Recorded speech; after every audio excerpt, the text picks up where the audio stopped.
El Banco Central publicó cifras de las cuentas nacionales del segundo trimestre del 2020. El Producto Interno Bruto se contrajo 12.4% frente al segundo trimestre de 2019. Nos acompaña José Hidalgo, director de Cordes. Buenos días, bienvenido a Contacto Directo. Buenos días, Lenin. Muchísimas gracias por la invitación.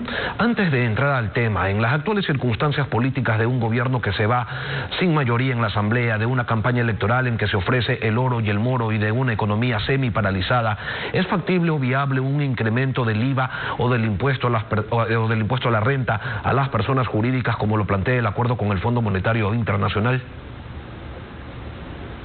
A ver, yo diría que primero el Ecuador tiene que tener conciencia sobre la situación fiscal que enfrenta. Este año el déficit seguramente va a ser de 9 puntos del PIB, que es un déficit obviamente inédito por la situación también inédita que estamos viviendo, pero incluso antes de la pandemia ya veníamos acarreando un déficit sumamente alto que obligaba al Ecuador a endeudarse permanentemente, muchas veces en condiciones muy onerosas o acumulando atrasos con proveedores, con servidores públicos.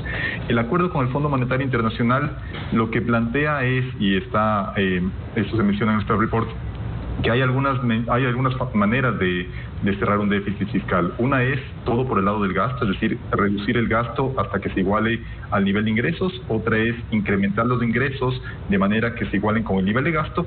Y otra es una combinación entre los dos. Lo que está planteando justamente el Fondo Monetario es, en el primer año de ajuste, que sería 2021, poner el énfasis en el recorte del gasto, de sueldos y salarios, de bienes y servicios de consumo, gasto de capital también, y una parte también gasto de la pandemia que esperamos ya no tener que ejecutar en 2021. Y en 2022 incrementar los ingresos del fisco a través de una reforma tributaria que incluye, como usted bien menciona, que incluiría, porque es una recomendación, eso tiene que pasar por la Asamblea, un incremento del IVA y un incremento también del impuesto a la renta a las personas, principalmente a través de medidas como la de gravar el 13º y el 14º sueldo. Políticamente en el Ecuador cualquier tipo de medida de ajuste fiscal es muy difícil de llevar adelante porque somos un país acostumbrados a que el Estado esté ahí para solucionar los problemas, aunque no tenga el dinero suficiente para hacerlo. Lamentablemente estamos en un contexto en el cual no llevar adelante las medidas de ajuste fiscal no pone en riesgo únicamente la sostenibilidad del fisco, sino la sostenibilidad de la propia dolarización. Y en este contexto creo yo que los ecuatorianos en conjunto, como sociedad, tenemos que tener conciencia de que este acuerdo con el fondo, que es un oxígeno importantísimo para este año, que sin esos 4.000 millones que llegarían en 2020, el país hubiera enfrentado una situación realmente crítica. Bueno, que mantener este acuerdo obliga también de nuestra parte ciertos sacrificios que no se pueden centrar, en mi opinión, exclusivamente en un recorte del gasto público, sino que tienen que incluir también algún tipo de incremento impositivo. La única forma de evitar aumento de impuestos para el próximo gobierno, como usted señala, sería tener un presupuesto estatal sin déficit, pero esto socialmente sería más duro que el propio incremento impositivo. Exacto, es que tenemos aquí una disyuntiva que es bastante difícil de solucionar. Si es que nos centramos en el ajuste únicamente en el lado del gasto, eso implicaría también un recorte, por ejemplo, en la nómina del sector público, que no solo implicaría que muchas personas caigan en el desempleo, sino también que pondría en riesgo la misma calidad o viabilidad de algunos servicios públicos elementales como seguridad, salud y educación.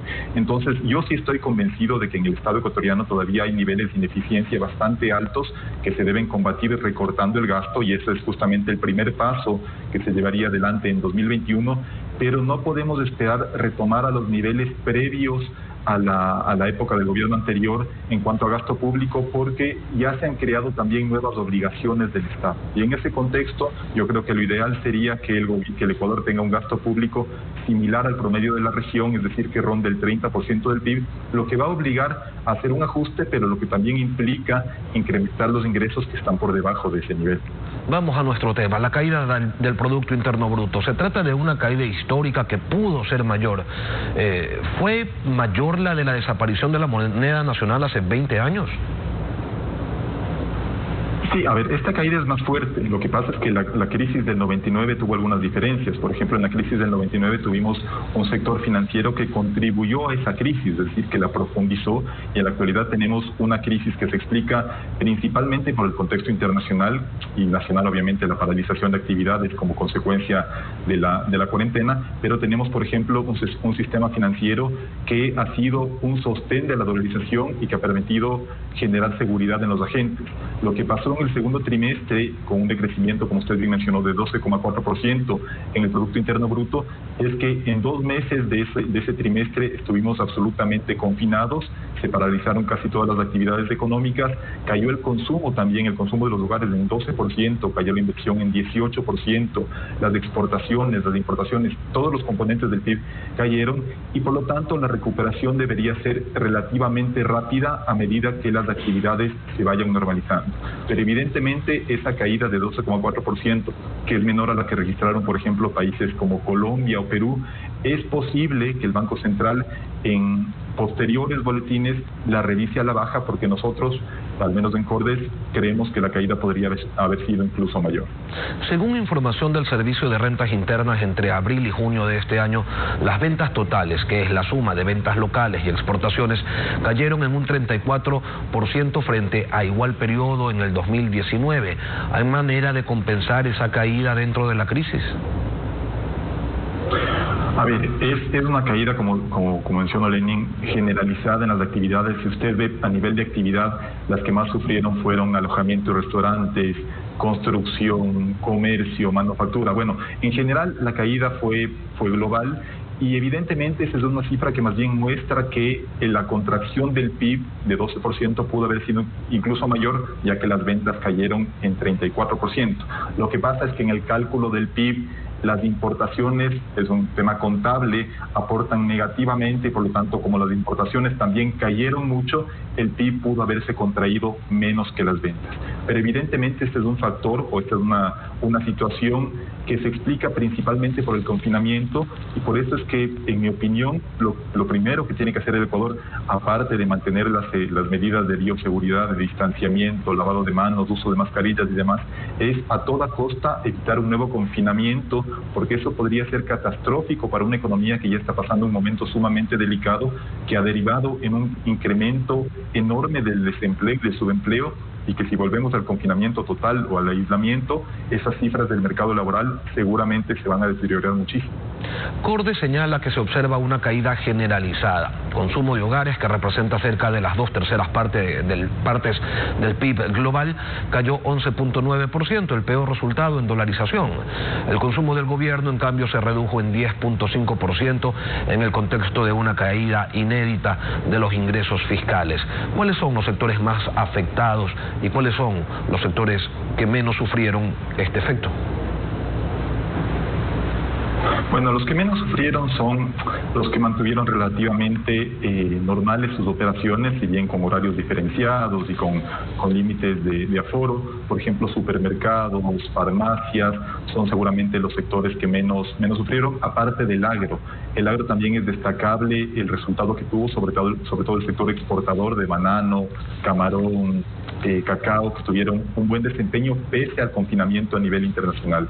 Y los sectores que más sufrieron son los que dependen más de la interacción directa de las personas y de la interacción física de las personas. Entonces ahí están, obviamente, alojamiento, restaurantes, aerolíneas, construcción también, que se paralizó mucho, no solo por el propio confinamiento, sino también porque el gasto de capital ha seguido siendo una importante variable de ajuste para el sector público.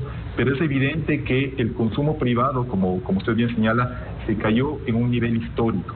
Y lo esperable sería que, a medida que se vayan normalizando las actividades, ese consumo privado también pudiera irse normalizando, pero obviamente esto también tiene un factor adicional que lo explica, y es que en el segundo trimestre de este año se destruyeron muchas fuentes de empleo. De hecho, el desempleo alcanzó un nivel máximo de 13% de la población económicamente activa, que es algo que no habíamos visto desde que tenemos información comparable, y eso sí condiciona la recuperación a futuro del consumo privado, mientras esos hogares donde los cuales alguno de los miembros perdió su trabajo, no puedan recuperar una fuente de ingresos. Y por eso, insisto, es tan importante que las actividades se vayan normalizando y evitar a toda costa un nuevo periodo de aislamiento social. José, si no pasa nada, si no se desploma el precio del petróleo, si no hay un rebrote del coronavirus, ¿cuánto tiempo podría tomar la recuperación? Eso va a depender, Lenin, fundamentalmente de las medidas que tome el próximo gobierno.